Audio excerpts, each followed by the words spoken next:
Subraj direct பண்ணி Vijay Sethupathi, SJ Surya, Bobby Simha, அஞ்சலி, வடிவுகரசி அம்மா உள்ளிட்ட பலர் நடிச்ச இறைவி திரைப்படத்தை தான் இன்னைக்கு நம்ம ஹாஸ்டஸ் பண்ண போறோம். இது விமன் சினிமா.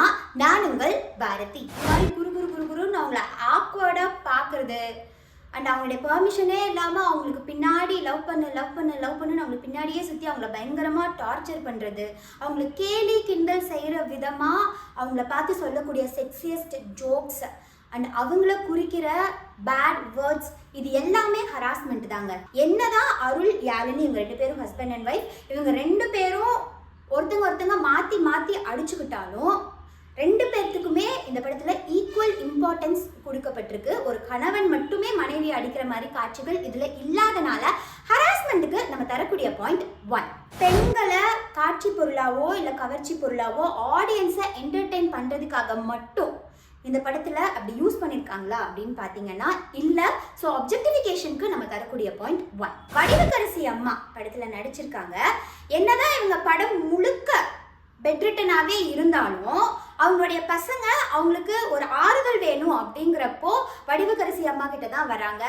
அண்ட் நிறைய உண்மைகள் வடிவுகரசி அம்மா முன்னாடி தான் வெளிப்படுது. அவங்க பசங்களுக்குள்ள மறைச்சு வச்சிருந்த உண்மைகள் எல்லாமே. இவங்க ஒரு கருப்பு நிற பெண்மணி தான். இவங்களுக்கு இந்த படத்துல ரொம்பவே இம்பார்ட்டன்ஸ் இருக்கு. அண்ட் அஞ்சலியோடைய கதாபாத்திரம் எடுத்துக்கிட்டோம்னா அவங்க வந்து பொன்னிங்கிற கதாபாத்திரம் பண்ணியிருக்காங்க. ஹீரோயின் அப்படின்னாலே ஒயிட் ஸ்கின்னாக தான் இருக்கணும் அப்படின்னு சொல்லிட்டு பயங்கரமாக மேக்கப் போட்டு பயங்கரமாக க்ளோரிஃபை பண்ணுவாங்க நிறையா படங்கள்ல. ஆனால் இந்த படத்தில் அப்படி இல்லை. நிறைய ஷார்ட்ஸ், நிறைய சீன்ஸ் அவங்களுக்கு மேக்கப்பே இல்லாமல் போயிருக்காங்க. அந்த கேரக்டருக்கு ஏற்ற நிறம் உடைய பெண்ணா அவங்க வந்து நடிச்சிருக்காங்க. ஸோ ரேசிசம்க்கு நம்ம தரக்கூடிய பாயிண்ட் 1. படத்தில் மலர்விழி உடைய கேரக்டர் ஸ்கெட்ச், விஜய் சேதுபதியை லவ் பண்ணுற ஒரு பொண்ணாக வராங்க. ஆனால் தனக்கு கல்யாணம் ஆயிடுச்சு அப்படின்னு தெரிஞ்சுட்டு அவங்க என்ன பண்ணுறாங்க, ஒரு ஃபிசிக்கல் அட்டாச்மெண்ட் மட்டும் வச்சுக்கலாம் அப்படிங்கிற மாதிரி அவர்கிட்ட சொல்கிறாங்க. இந்த மாதிரி ஒரு கேரக்டர் ஸ்கெட்ச் இதுவே மற்ற படங்களில் பண்ணியிருந்தா கண்டிப்பாக இந்த கேரக்டரை நெகட்டிவ் ஷேடில் தான் அவங்க கேரக்டர் ஸ்கெட்ச் பண்ணியிருப்பாங்க. ஆனால் இந்த படத்தில் பாசிட்டிவ் ஷேடில் அந்த கேரக்டரை ஸ்கெட்ச் பண்ணியிருக்கிற விதம், லாஸ்ட்டாக விஜய் சேதுபதி வந்து கீழே வண்டி ஓட்டிட்டு போயிட்டு இருப்பாரு. அப்போ அந்த கேரக்டர் வந்து அவங்கள பார்த்து அந்த அழுகிற சீன்ஸ் எல்லாமே அவங்கள வந்து ஒரு மாதிரி பாசிட்டிவ் கேரக்டரா காட்டின அந்த கேரக்டர் ஸ்கெட்ச் ரொம்ப சூப்பரா இருக்கு. அந்த இடத்துல ஸ்டீரியோ டைப்பை பயங்கரமா டைரக்டர் உடைச்சிருக்காரு. அடுத்ததா சிலப்பதிகாரம், நம்ம சின்ன வயசுல இருந்து தமிழ் புக்ல படிச்சுட்டு வந்த கதை. இந்த கதை பயங்கர ஸ்டீரியோடிபிக்கலான ஒரு கதை.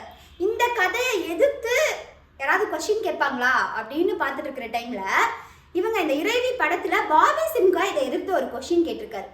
அது என்னன்னு பார்த்தீங்கன்னா, கண்ணகி இப்படி பண்ணாங்கல்ல, ஒருவேளை கண்ணகி வேற ஒரு பையன் கூட போய் இந்த மாதிரி ஏதாவது பண்ணியிருந்தா கோவலன் என்ன பண்ணியிருப்பாரு அப்படிங்கிற மாதிரி ஒரு கொஸ்டின் வந்து கேட்டிருக்காங்க. அந்த இடத்துலையுமே அந்த காவியத்தோடைய ஸ்டீரியோ டைப்பை உடைச்சது ரொம்ப பெரிய விஷயம். அடுத்ததா வந்து அஞ்சலி கதாபாத்திரம், அவங்களுக்கு கல்யாணம் ஆகும்போது அவங்க கூட இருக்கிறவங்களாம் என்ன சொல்லுவாங்க அப்படின்னு பார்த்தீங்கன்னா, புருஷனா அப்படி தான் இருப்பான், புருஷனா அப்படி தான் கண்டுக்காமல் இருப்பான், நம்ம தான் அட்ஜஸ்ட் பண்ணி போய் நம்ம தான் எல்லாம் பண்ணி அவங்கள வந்து நம்ம வழிக்கு கொண்டு வரணும் அப்படிங்கிற மாதிரி ஸ்டீரியோடிபிக்கல் மைண்ட் செட்டில் அந்த பொண்ணை சுற்றி இருக்கிற அவங்களுடைய சொந்தக்காரங்க, அம்மா அப்பா எல்லாருமே பேசுவாங்க. ஒரு கட்டத்தில் அஞ்சலி இண்டிபெண்ட்டாக இருந்து யாரையுமே டிபெண்ட் பண்ணாமல் எல்லாமே அவளே டெசிஷன் எடுத்து பண்ணும்போது லாஸ்ட்டில் விஜய் சேதுபதி அஞ்சலி கிட்ட போய் கேட்கும்போது, நான் என்ன மிஷினா உன்னை திருத்தி உன்னோட குழந்தைங்கள வளர்த்து உன்னையும் பார்த்துக்கிறதுக்கு அப்படின்னு கேட்குற மாதிரியான காட்சிகள் ஸ்டீரியோடிபிக்கல் மைண்ட் செட்டை பயங்கரமாக உடைக்குது. அடுத்ததா இந்த படத்தில் 3 பெண்களை காட்டியிருக்காங்க. 3 பெண்களுமே இண்டிபெண்ட்டாக இருக்காங்க, ஸ்ட்ராங்காக டெசிஷன் எடுக்கிற ஒரு பெண்களாக இருக்காங்க. ஸோ நிறைய ஸ்டீரியோடிபிக்கல் மைண்ட் செட்டை இந்த படத்தில் உடைச்சதுக்காக ஸ்டீரியோ டைப்ஸுக்கு நம்ம தரக்கூடிய பாயிண்ட் 1. படத்துல பெண்களுக்கான முக்கியத்துவம் அப்படின்னு பார்த்தோம்னா இந்த படமே ஒரு பெண்கள் பார்வையை சொல்லக்கூடிய ஒரு படம் தான். ஏன்னா படத்தோடைய ஸ்டார்டிங்ல 3 பெண்களுடைய லைஃப்பை காட்டுவாங்க. அதில் 2 பொண்ணுங்க நான் கல்யாணம் பண்ணிட்டு என் லைஃப் இப்படி இருக்கணும் அப்படின்னு ஆசைப்பட்டு அவங்க சொல்ற மாதிரி இருக்கும். ஒரு பெண் வந்து வடிவுகரசி அம்மா, அவங்க அவங்களுடைய மேரேஜ் லைஃப்ல எவ்வளோ சஃபர் ஆகிட்டு இருக்காங்க அப்படிங்கிறத காட்டுவாங்க.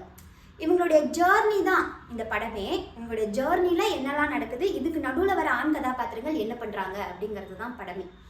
அண்ட் கிளைமேக்ஸில் எஸ்ஜே சூர்யா ஒரு டயலாக் சொல்லியிருப்பார், நம்ம என்ன பொம்பளைங்களா எல்லாத்துக்கும் அட்ஜஸ்ட் பண்ணிட்டு போகிறதுக்கு? ஆண், நான் ஆம்பளை, ஆண் நெடில், பெண், எவ்வளோ கேவலமான பிறவிங்க இல்லை நாம் அப்படின்னு சொல்லியிருப்பாரு. பெண்களுக்கான அந்த இம்பார்ட்டன்ஸையும் பெண்களுக்கான ரெஸ்பெக்டையும் இந்த படத்தில் அதிகமாகவே கொடுத்துருக்காங்க. ஸோ ஸ்பேஸுக்கு நம்ம தரக்கூடிய பாயிண்ட் 1. ஓவரால் இறைவி மூவிக்கான ரேட்டிங் 5க்கு 5 பாயிண்ட்ஸ். ஒரு சமூக பார்வை உரையாடலாகுது, உரையாடல் நடைமுறையாக மாறுது, நடைமுறை பழக்கமாகுது, அந்த பழக்கம் வழக்கமாகுது, அந்த வழக்கம் தாங்க கலாச்சாரமாக உருவெடுக்குது. ஸோ சினிமாவில் நடக்கக்கூடிய இந்த மாற்றம் நிஜ வாழ்க்கையிலையும் மாற்றத்தை ஏற்படுத்தும். அந்த மாற்றத்துக்கு நீங்கள் எல்லாரும் சப்போர்ட் பண்ணுவீங்க அப்படிங்கிற நம்பிக்கையில் உங்களிடம் இருந்து விடைபெறும் நான் பாரதி.